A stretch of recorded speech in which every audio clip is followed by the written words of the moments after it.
At this particular point in my life, I feel very lost and I really don't know what to do. Sometimes your clients may feel lost and without direction. The scale in question can be a great tool to help them work through such times by clarifying goals and uncovering strengths. In this video, you will learn the 3 basic steps to formulate an effective scaling question. The first step is to select a scalable problem. The second step is to scale the problem and the client's current position on the scale. Step 3. The final step consists of identifying strengths and goals. We're going to take a peek into a session that is already in progress. Each step will be described in detail, followed by a demonstration of the step. Step 1. Select a scalable problem. A scalable problem is any concern that the client has some history with. It is important that the problem chosen is broad enough, such as my relationship with my partner, my health, my professional life, or my drug addiction. Let's see what is happening in the session we started watching. So is there any one particular area of your life where you feel more of a sense of I'm lost than in any other? I really feel like I'm going through some kind of midlife crisis. I really don't know how to manage it at this particular point, or really to get in some sort of grounded understanding, so to speak, of where I could take it and maybe move on into a more positive area in my life. So what you've said, it sounds to me as if you're talking about the purpose and meaning of your life. Would you like to explore that a bit more? Yes, I definitely would. Step 2. Scale the problem and the client's current position on the scale. Ask your client to imagine a problem you are discussing in a scale from 0 to 10, where 0 is the worst the problem could ever be, and 10 is the best things could ever be. Then simply ask your client where he or she is on the scale. Let's watch. So in terms of purpose and meaning for your life, let's just say if you could imagine the absolute worst you could ever be, let's make that a 0. And the absolute best, where you felt that you knew exactly what the purpose and meaning of your life is, let's say that's a 10. Where would you say you are right now? I think at this particular point I would say that I'm about a 6. Can you tell me a little more about that? I guess with the school that I'm at right now, I don't feel like I'm able to expand my knowledge in school. I feel like I'm just sort of stuck there and not being able to sort of work to get to become a better teacher and learn my craft. Step 3. Identify strengths and goals.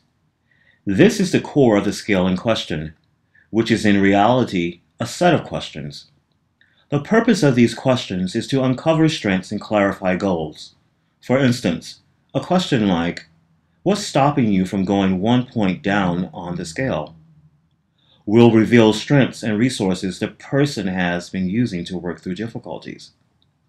Here is another question. Have you ever been a higher number? This question may reveal past successes, resources used, and motivation. A question like, what would a point higher on the scale look like? Would help envision a possible future in very specific terms. Let's watch. Pay attention to the questions the counselor asks, as she also uses basic counseling skills.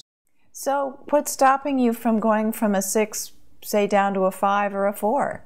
I've always found that to be empowering, to be able to empower myself and not to be dependent upon other people to sort of get me to the next point, which is a little bit ironic, I suppose, of thinking about it, because I really love being with people, and I find that to be my greatest strength, you know, to be with people and to be around people, whether it be, you know, adults or children or whatever. I find just the force of people around me really gives me power, you know what I mean? Like, maybe like the yellow sun gives the power to Superman, it gives me the power. So I can imagine like being in a solitary alone time might not be so bad for a particular period of time, but I feel like in the end it's people that I enjoy being with.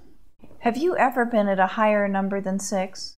Yes, absolutely. I was definitely higher than 6 when I did my second study abroad. Actually, my first one was really good, but my second one in particular, when I was getting my teacher credential, I did my credential in Mexico, and I was really integrating myself within the culture, and I met a lot of new people there, and my colleagues and I, we worked together to be a part of the community in a positive, meaningful way, and I felt that that also contributed to the fact that I was at a point in my life that I really not only was very memorable, but it actually shaped me for who I feel like I am at this particular point.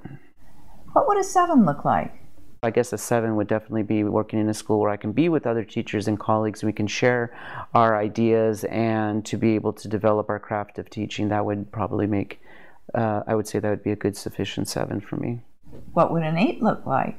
An 8 definitely would be me living in another country, and at least starting to explore different options in terms of working in their community, as well as expanding my horizon in terms of working as some particular outreach programs, as well as developing educational programs to sort of work into their the lifestyle of the community that I'm working in, basically.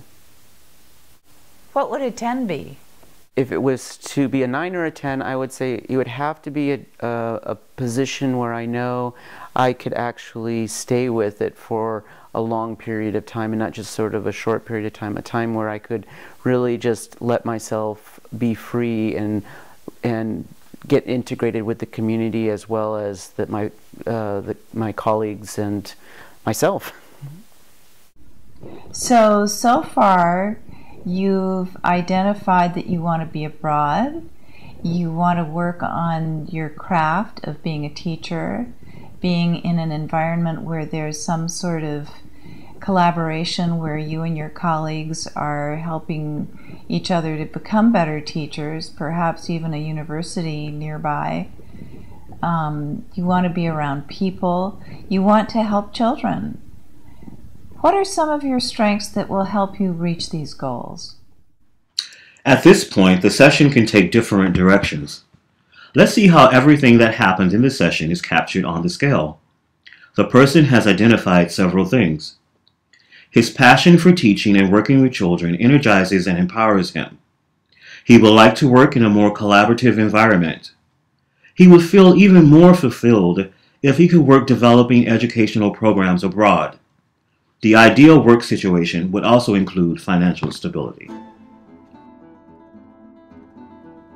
Let's review the steps one last time. Step 1. Select a scalable problem. Step 2. Scale the problem and the client's current position on the scale. Step 3. Identify strengths and goals. There are 3 other steps to master the skill in question. Step 1. Practice. Step 2. Practice. And step 3. Yes, you guessed correctly, practice.